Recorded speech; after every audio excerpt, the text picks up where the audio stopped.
What's up mga bro? Ako nga pala si Daryl at welcome na naman back dito. Welcome back to our channel. For today's video ay magpo-propagate tayo and iriripat natin tong Philodendron Snowdrift. Pero let me talk a little about this plant muna bago ko chap-chapin. Just like the other Philodendron, itong Philodendron Snowdrift is a kind of trailing plant. Meron dalawang kinds ng Philodendron. Yung isa trailing and yung isa naman is crawling. So, this happen to be a trailing plant, meaning umaakyat sila.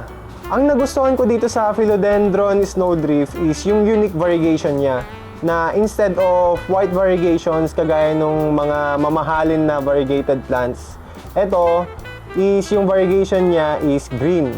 As you can see sa mga leaves niya, is color green yung mga variegations niya. May splash ng mga greens. At isa pa sa gusto ko dito sa plant na to is yung newly unfurled na leaf niya is very light. Kagaya siya ng Florida Ghost. Yun. Then eventually, pag nag-mature na yung leaf niya is magiging green din. Magiging dark.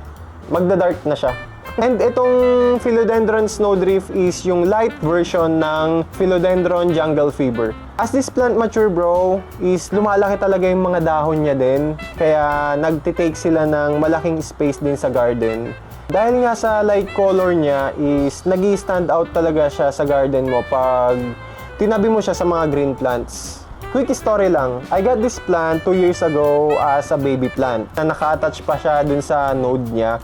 And muntikan na siyang mamatay. Kaya nung pagkakuha ko neto, nag-take ako kaagad ng action para i-rescue. Kasi 'di ba, 2 years ago, hindi rin naman mura yung ganitong plant noon. Meron din siyang kamahalan para sa akin, 'di ba? Hindi naman ako mayaman, bro. Kaya 'yon, nag-take ako kaagad ng action para i-rescue. Quick tips from a not so good plant parent. I managed to keep this plant alive. This plant is very easy to take care. Sobrang dali lang netong alagaan, bro. Based from my experience. Basta, didiligan mo lang siya pagka completely dried na yung potting mix niya. So, paano ko nalalaman yun, bro?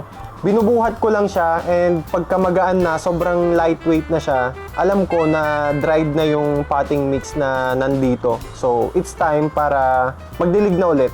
And dapat nakalagay lang din siya sa bright but indirect sunlight. Kasi kagaya ng ibang mga philodendron at kagaya ng ibang mga houseplants, pagka nilagay natin siya sa direct sunlight, masusunog din yung mga dahon niya. Kaya naman nire-recommend ko din to sa mga total beginners na mga gustong mag-alaga ng mga houseplants. So tama na yung maraming salita bro, at wag na natin patagalin, i-propagate na natin to. Let's go! So, ang first na gagawin ko dito bro is tatanggalin ko muna siya dito sa pot. Ayan. Para ma-check natin yung roots niya. Kasi after 2 years bro, naniniwala akong maraming root rots to. Marami rin siyang root rots. So, ayan yung root system niya bro. Ayan o. From dito lang siya galing na... Ayan o. Ganito lang siya kaliit dati nung nakuha ko. Yan. Ito lang yung stem niya. And then, lumaki na lang din siya ng lumaki. Hanggang sa ganito na rin yung mga nodes niya. Diba? From this, after 2 years, naging ganito na siya kalaki. The naked plant. Kunin lang natin yung pruning shear. Dapat yung gagamitin yung pruning shears is dapat laging nakasanitize. So, eto, inisprayan ko na siya ng alcohol kanina. Ang pagpo-propagate is above the node lang yung puputulin. So, eto yung mga nodes niya, yung may mga growing eye. Kung saan sila magbibigay ng new growths, ito yung growing eye niya. So, above that lang tayo magpuputol.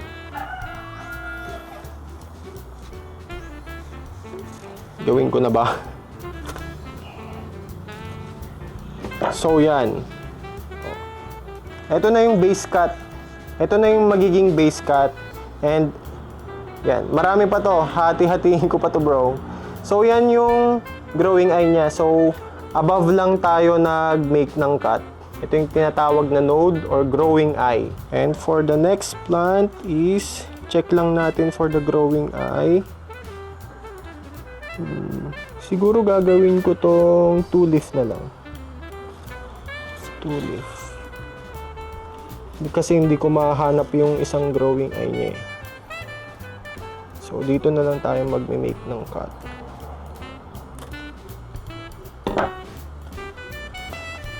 So, yan. Ito na yung second cutting. So, kung mapapansin nyo, andito yung node niya. And somewhere, meron pang isa dyan. Kasi 2 leaf to. Lagay lang natin siya dyan. And dito, kukuha pa tayo ng isa. So, yan. Oh, diba? Meron pa siyang, andito yung nodes. So, above that lang. Yan. May 1 leaf tayo. So, gusto ko pa ba? Gusto ko pa bang hatiin to? Parang okay na ako. Ito na lang, tanggalin ko na lang kasi pangit yung dahon eh. So, yan. Tanggalin ko na lang siya kasi baka hindi rin kayanin ng energy nito. Baka mamatay din to, kaya tatanggalin ko na lang. Yan. Yan o. So, yung top cut natin is merong 3 leaf. At hindi pa dyan natatapos bro. Maglalagay pa tayo ng dietane. Ito medyo toxic to eh. After nung mga yun bro, after the cut, maglalagay lang tayo ng dietane. Anti-fungal to para hindi magkaroon ng fungus yung mga cuttings. Ganyan lang natin. Parang magpipaint lang, di ba? Yan. Yung mga sugat niya. Okay? This is 1. This is 2. Ito yung mid-cut na may 2 dahon. And then, yung base cut. Lagyan lang natin siyang ganyan. Yan. Etong detain na to bro, powder to na nilagyan ko lang siya ng tubig.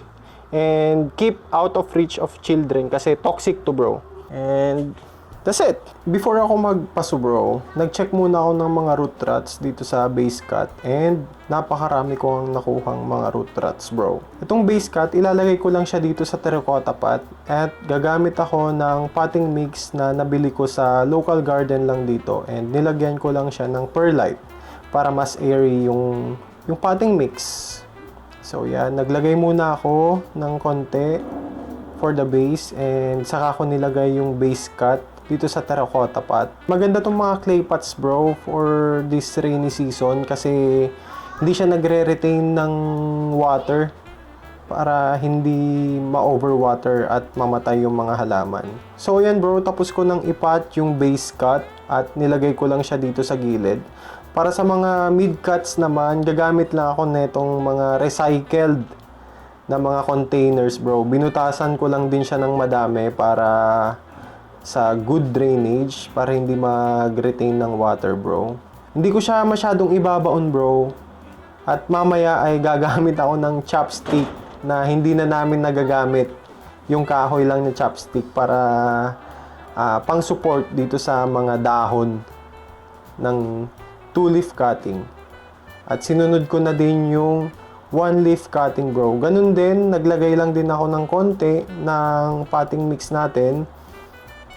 At hindi ko siya ibabaon yung node para hindi mabulok yung node.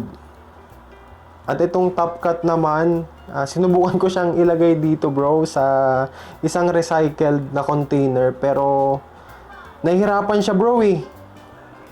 Hindi siya hindi kasya yung mga roots. Kaya ginamit ko yung old na paso bro na itong philodendron snowdrift. Inayos ko lang yung mga roots niya bro. Saka ko nilagyan ng potting mix. At siniksik ko lang yung potting mix para maging sturdy. Sturdy ba tawag niya dun bro? Para hindi siya umalog-alog yung top cut. So ayun bro, pinagpawisan pa ako sa pagpapaso ng mga to bro. Out of the single plant, nakagawa tayo ng 4 cuttings. 2 mid-cut, yung isa is single leaf, tapos yung isa naman is 2 leaves, and yung isa naman is yung top cut and yung base cut bro. I will keep you updated bro. Basta, subscribe and click the notification bell para lagi kang updated dito sa channel natin bro. So yon, Tignan natin kung anong mangyayari sa kanila after a month or 2 months. Basta i-update ko kayo, bro. So yun, hanggang sa muli. Daryl out. Peace bomb. How could I